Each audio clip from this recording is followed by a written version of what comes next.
بسم الله الرحمن الرحیم. السلام علیکم. زه ستاسو ورور ستاسو کشر اجاز الحق تاسو سره مخاطب یم.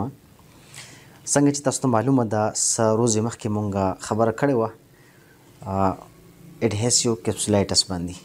اډهیسیو کیپسولایټس ته په عامه پښتو کې په ساده پښتو کې د اوږې درد ویل کېږي. د انسان اوږه چې کوم ده سخته شي او دا جام شي په دې کې درد شروع شي. مونږ اول په دې باندې خبره کړې وه چې دا درد څنګه شروع کیږي، په کم عمر کې شروع کیږي او چې شروع شي نو بیا مریض ته مسله څه وي.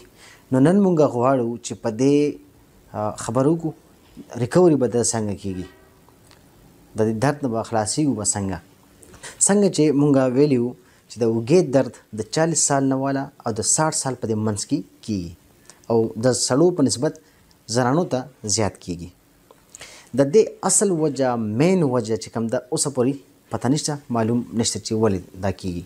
خو البته څه ریسرچ او څه سټډیز دا وایي چې چاته د زړه مسله وي یا د کډني مسله وي، د ګردو مسله وي، یا چې کوم دی د چا په سروایکل کې یعنې سټ کې څه زخم وي، څه بیماري وي یا څه زخم لګېدلی صحیح شو یا اکسیډنټ وغیره کړي نو هغې د وجه کیدی شي. خو اصل وجه هېڅ چاته پته نشته. نو په دې کې مریض ته څه مشکلات وي؟ مشکلات دا وي چې مریض خپل ویښته نشي اړولی، کمیس کپړې نشي اچولی او چې کوم ورهیډ کارونه وي د سر نه بره مطلب داسې اوچت کارونه وي هغه نشي کولی. دې کې ورته تکلیف وي. نو مریض خپل لاس شاته بوتله غواړي نشي بوتلی، که داسې اوچتول غواړي نو اوچتول ورته تکلیف وي. نو دا په دې ځای کې تکلیف وي. په دې ځای کې یو داسې زخم جوړ شي، بیا دا زخم انفلمیشن ورته وایي چې انفلمیشن وشي نو د هغې نه پس بیا څه خلیې دي، څه سیلز دي چې هغه واپس دا زخم ښه کولو لپاره هلته راپیدا شي. چې راپیدا شي نو دا اوږه چې کوم دی، دا اوږې دا جوړ چې کوم دی دا ډبل شي، موټه شي. چې موټه شي نو بیا په دې کې ته چې حرکت ورکوي دا دړ کوي. نو دا یو داسې بیماري ده چې د دې ریکوري ډېر په مزه کېږي او ډېر غټ ټایم غواړي. که یو سړی په دې کې سستي وکړي نو هغه ځان سره به زیاتې کوي. د دې 3 سټیجې 3 مرحلې وي.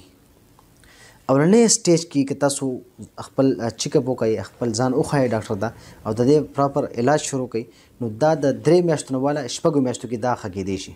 3 میاشتو کې دا کور کېږي، که ونه شو نو آخري 6 میاشتې زیات نه زیات ټایم به دغه علي. که ان کیس تاسو په اولنۍ مرحله کې اولنۍ سټیج کې سستي وکړه، دویم مرحلې د خبر واوړه نو دویم مرحله د 6 میاشتو نه والا د 12 مهینو پورې ټایم اخیستی شي. 12 مهینې پورې ټایم اخیستی شي. خدا نخواسته یو کس په دې کې هم سستي وکړه، درېیمې مرحلې ته خبره ورسېد نو په درېیمه مرحله کې د 12 مهینې نه مطلب د یو کال نه والا 18 مهینو پورې خبره اوږدېدی شي. نو لہذا په دې کې سستي مه کوئ.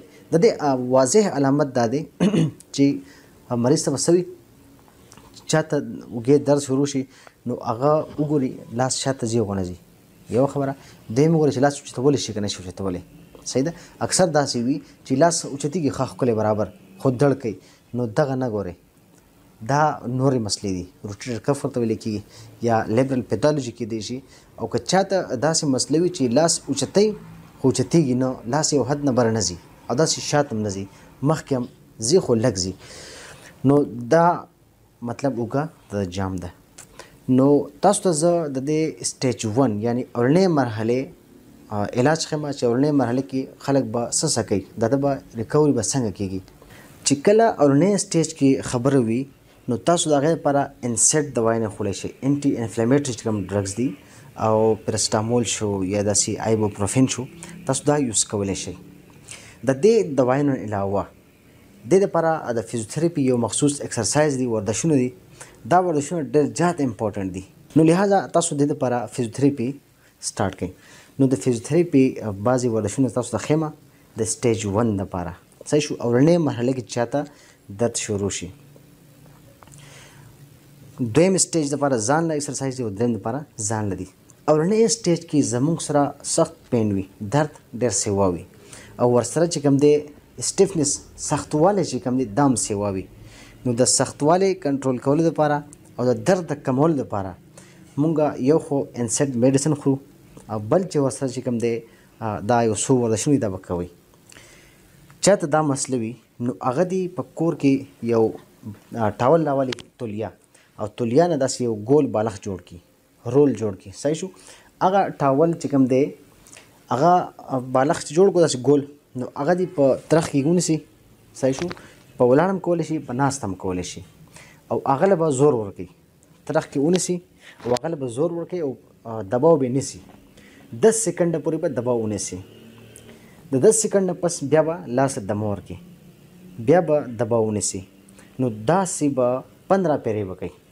نو بیا چې کوم دی مریض ته ووایه چې په بیټ سمله او هغه ټاول چې کوم دی هغه به لاندې کېږدي او سنګل به هغې له پاسه راولي او بیا به زور کې ښکته بیټ سایډ ته صحیح شو. بیټ باندې مریض به سملی او ټاول چې کوم دی د هغې سنګل لاندې به کېږدي نو بیا به داسې ښکته زور کوي 10 سکنډه پورې به ښکته زور کوي بیا به پرېږدي بیا به زور کوي بیا به پرېږدي.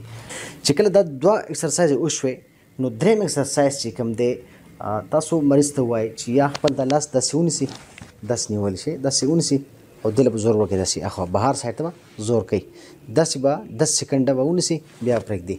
دا اکسرسایز تاسو داسې هم کولی شئ یو دیوال ته مریض نږدې کړئ او دیوال سره خوا کې ودرېږئ او هغه دیوال له زور ورکړئ داسې کولی شئ صحیح شو.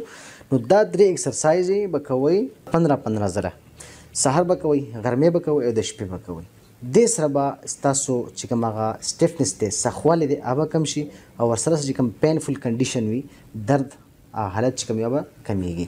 نو دا اکسرسایز به تاسو 14 دن مطلب 2 هفتې کوئ په ورځ کې 3 پیرې او هر اکسرسایز 15 ځله او 2 هفتې مسلسل کوئ.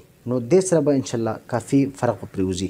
که ان کیس درد سیوا کېدو یا مسله سیوا کېده نو تاسو بیا دا سټاپ کړئ دا ورزشونه بس کوي او د دې هېڅ قسمه درد نه سیوا کېږي. خو بیا هم خدا نخواسته چاته بل څه مسله وه یا درد سیوا شو یا تکلیف سیوا شو نو هغه د ایکسرسایز بس کړي او فوراً چې کوم دی خپل کنسلټنټ فزیوتراپیسټ سره یا ډاکټر سره دی ملاقات وکړي او ملو شي. د سټیج 2 او د سټیج 3 مطلب مرحله نمبر 2 او 3 چې کوم ایکسرسایز دي یا ورزشونه دي هغه انشاءالله نیکسټ ټایم په ویډیو کې به تاسو ته ویم.